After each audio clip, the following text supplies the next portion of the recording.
আমাদের দিকে তাকা, আমরা কিভাবে আইছি, আমাদের দিকে তাকা, আমাদের দিকে তাকা। এরপরে যাইস 5 লাখ টাকা 7 লাখ টাকা ব্যয় করে যাবি, কিন্তু কেন যাস তা কইতাম পারি না। আমিও না জানি না গেছিলাম। আরে ভাই, কাজ করতে যা কষ্ট তার সাথে বেশি কষ্ট টাকা লইতে, টাকা পাওয়া যায় না। এত নেই খারাপ মানুষ না। আইএমএ জাহিলিয়াতের যুগ পড়ছি, দেখি নাই, বাস্তবে দেখে আইলাম ভাই।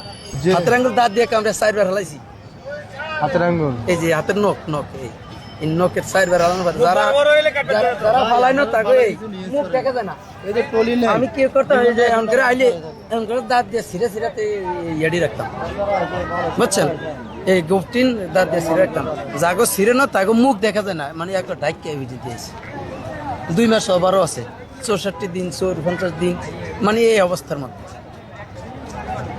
খুবই খারাপ অবস্থা দেখতে পাচ্ছি। এরকম অবস্থা এই দেখেন।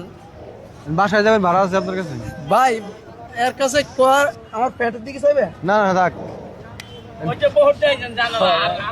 এই অবস্থায় ভাইয়া কিচ্ছু করার নেই। বাংলার মাটিতে আমার দেশে, মাতৃভূমির দেশে যা পড়ি, এরপরে সেখান থেকে যা হয় বাস। এখন দেশ আর বিদেশ পার্থক্যটা বুঝছেন? দেশ আর বিদেশ পার্থক্য, দেশের মাটিতে যদি আমি আমার অজান্ত একটা লোক কই যে ভাই আমি বাংলাদেশি, আমারে ফালাইব না, এতটুকুই বিশ্বাস।